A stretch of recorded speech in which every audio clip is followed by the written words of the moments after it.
요즘에 한국 사회가 검찰 개혁으로 인하여 굉장히 시끄럽습니다. 사실 검찰 개혁을 우리가 이 21세기에 다시금 광장에서 또는 거리에서 외쳐야 된다고 하는 것이 한국 사회가 지난 이명박 박근혜 정부 동안 얼마만큼 퇴보하고 후퇴했는지를 보여주는 것 같습니다. 법이라고 하는 것이 왜 존재하겠습니까? 법이라고 하는 것은 인간이 가지고 있는 기본적인 본성을 억제하기 위한 겁니다. 우리가 다 알다시피 인간이 그 어떤 제재나 그 어떤 규칙이 없다면 약육강식의 세계 속에서 영원히 빠져나올 수 없을 것입니다. 강자가 더 강해지고 약자가 더 약해지겠죠. 자본주의 사회에서 이것은 부한 자가 더 부해지고 가난한 자는 더욱더 가난해지는 빈익빈 부익부의 현상으로 나타날 것입니다. 사람들은 그것이 옳지 않다고 생각하는 것이죠. 인간의 본성임에도 불구하고 그것이 옳지 않기 때문에, 그렇게 하면 인간이 살아갈 수 없기 때문에 우리는 법을 만들어서 인간의 잘못된 욕망과 본성을 억제하고 자제하면서 사회를 만들려고 합니다. 저는 개인적으로 정치적 자유주의자들이 이야기하는 것처럼 정말 사회 계약에 의해서 이 근대 사회 혹은 근대 국가가 형성되었는지에 약간 의문의 여지가 있습니다만은, 어떻든 한 가지 확실한 것은 근대의 정치적 자유주의자들이 꿈꾸었던 사회는 생존을 위하여 사회 계약을 맺거나 아니면 공동의 복지를 위하여 사회 계약을 맺음으로써 이 사회와 이 국가를 구성합니다. 다시 말해 이 사회는 합리적이고 이 사회는 뭐죠? 이성적인 결정에 의해서 만들어진 것이죠.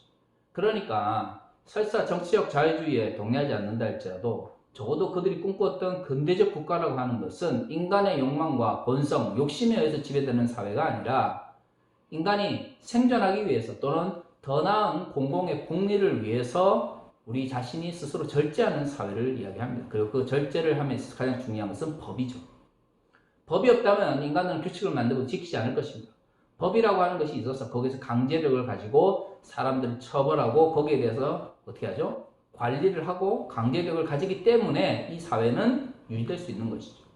문제는 인간의 욕심이나 인간의 욕망이라고 하는 것이 기본적으로 자기 중심적일 수밖에 없다면 법이 집행될 때에 더 많은 욕심을 가지고 더 많은 것을 가지려고 하는 사람들, 강자 혹은 자본주의 사회에서 부자들이 이 법에 더 강한 저항을 받아야 됩니다.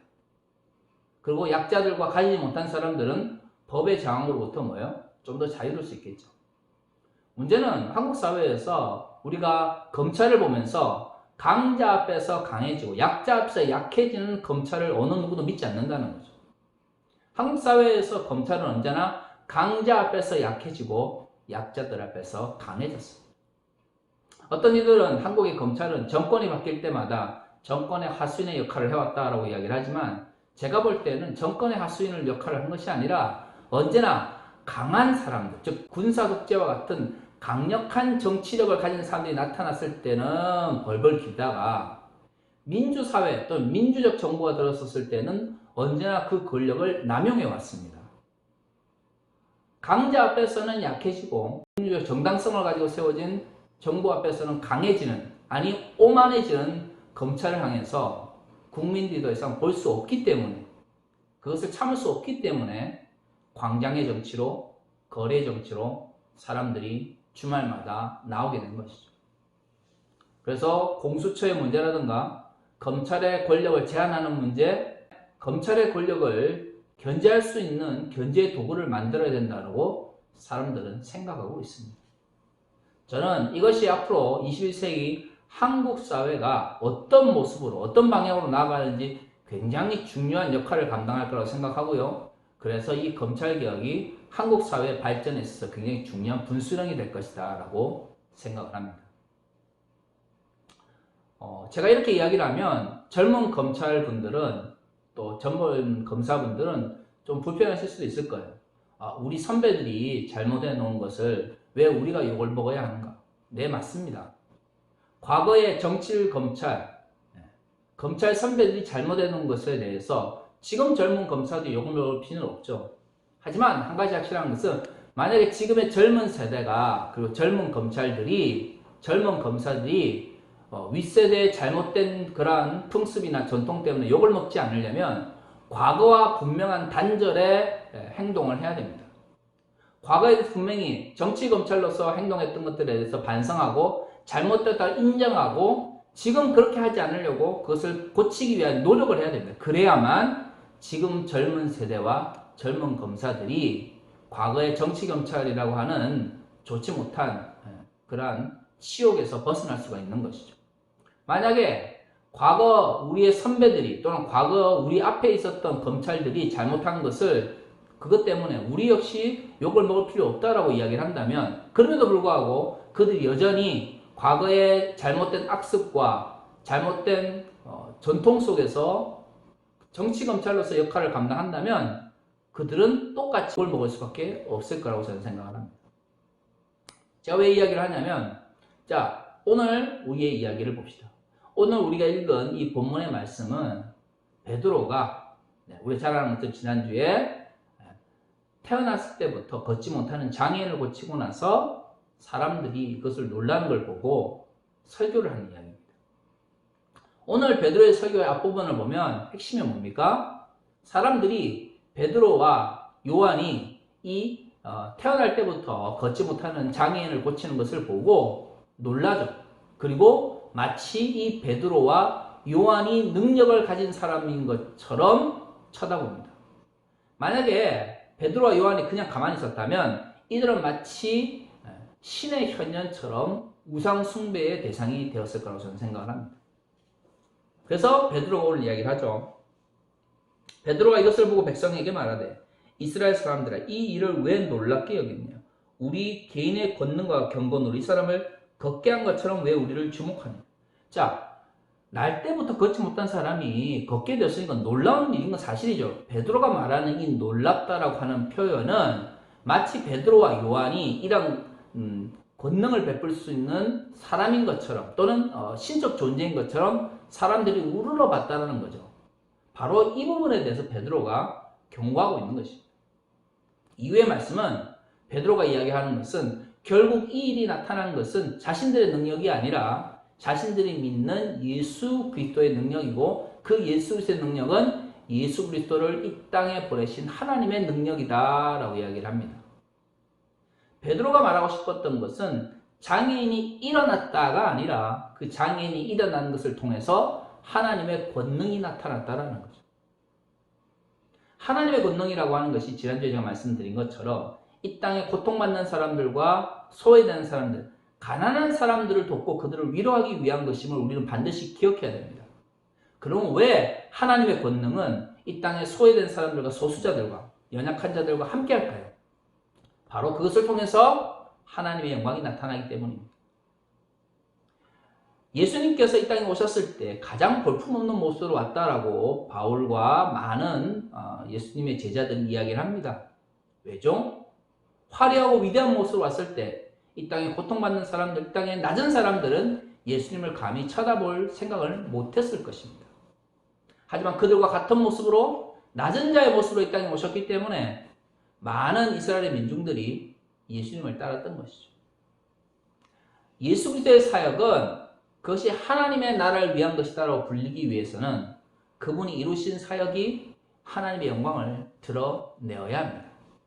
제자들의 모습도 마찬가지입니다. 제자들이 걱정하는 것은 사람들은 놀라운 일 자체에 집중을 하지만 그 놀라운 일이 일어나게 된 이유는 결국 하나님의 권능을 통하여 하나님의 나라가 확장되고 하나님의 영광이 나타나기 위한 것입니다.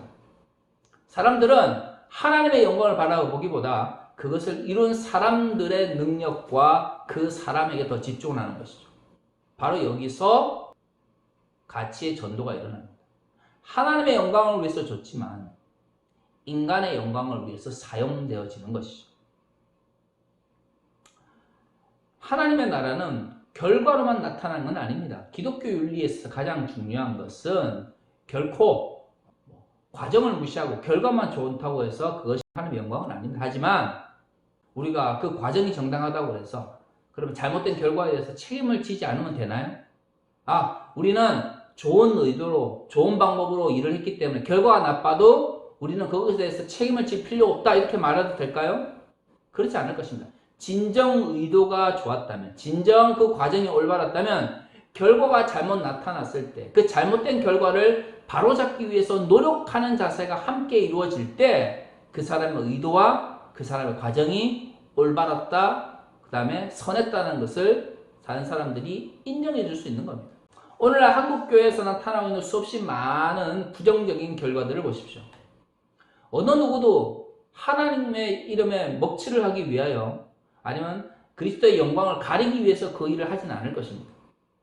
문제는 좋은 의도와 좋은 과정으로 그것을 시작하고 이루었음에도 불구하고 나쁜 결과가 일어났을 때에 그리스도인은 생각해야 됩니다. 왜죠? 하나님의 기적과 하나님의 능력은 하나님의 영광을 나타내기 위한 것입니다. 그것은 결과죠. 결과적으로 하나님의 영광을 나타내기 위해서 하나님의 기적이 존재하는 것이고 놀라운 일이 존재하는 거예요. 하지만 그리스도인들이 베풀었던, 그리스도인들이 이루었던 많은 일들 속에서 하나님의 영광이 드러나지 않고 오히려 하나님의 이름에 먹칠을 하는 일이 발생을 했다면 그리스도인들은 우리의 의도와 그 과정을 놓고 결과를 정당화하기보다는 잘못된 결과를 바로잡기 위하여 노력해야 합니다. 얼마 전에 사랑의 교회에 새로운 예배당에 대한 대법원의 결정이 났습니다. 불법으로 건물을 지어가지고 소송이 되었습니다. 그래서 어떻게 됐습니까? 패소했습니다. 대법원은 사랑의 교회 지금 지하 예배당을 공공도로를 침해했기 때문에 그 부분을 회복해야 된다라고 이야기를 했습니다. 근데 사랑의 교회가 이걸 거부하고 있어요. 저는 사랑의 교회 성도들과 목사님이 결코 그 예배당을 지을 때 나쁜 의도로 예배당을 짓지는 않았을 거라고 생각을 합니다. 그들 나름대로 하나님의 영광을 나타낸다고 생각을 했겠죠. 문제는 결과가 주변 사람들로부터, 아니 이 한국 사회로부터 기독교가 욕을 먹고 하나님의 영광이 땅에 떨어지는 결과를 냈습니다. 법적으로도 또 어떻게 했습니까? 패소를 했죠. 그렇다면 지금이라도 우리가 생각했던 좋은 의도와 좋은 과정이 나쁜 결과를 맺었다는 것을 인정을 하고 그것을 바로잡기 위해서 노력을 해야 사람들이 비록 법을 어기고 패소는 했지만 좋은 의도로 시작했나 보다라고 믿어줄 텐데 오히려 대법원에서 패소했음에도 불구하고 버티고 있는 거예요. 그러니까 사람들이 더 욕을 하죠. 믿지 않는 사람들은 더 비판적으로 바라봅니다. 도대체 어떤 측면에서 그것이 하나님의 영광을 드러낼 수 있습니까? 결국 그 결과를 바르게 잡으려고 하는 노력이 없기 때문에 그들의 의도도 어떻게 됩니까? 인정받지 못하는 것입니다. 저는 하나님의 나라의 일이든 이 세상의 일이든 무엇보다도 그 결과에 대해서 책임질 수 있는 자세를 가진 사람들이 필요하다고 생각을 합니다. 물론 기독교적인 사역은 의도와 그 과정이 비기독교적인 일들보다 더 중요하겠죠. 하지만 결과에 대해서 책임을 지는 자세는 믿는 사람이나 믿지 않는 사람이나 똑같이 적용이 됩니다. 잘못된 결과를 맺었다면 그것을 바로잡기 위하여 노력을 해야지 자신들의 행동을 정당화하기 위해서 성경을, 하나님의 이름을 덜먹이는 것은 그리스도인의 올바른 자세가 아닙니다. 저는 한국의 검찰이든 한국의 교회든 좀 더 자신들이 이뤄놓은 잘못된 결과에 대해서 반성하고 성찰하고 돌아보는 자세를 가져야 한다고 생각을 합니다.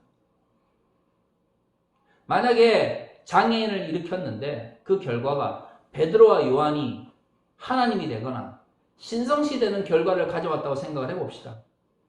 그렇다면 그때에도 과연 장애인을 일으킨 베드로의 권능과 기적은 올바른 것이라고 말할 수 있을까요?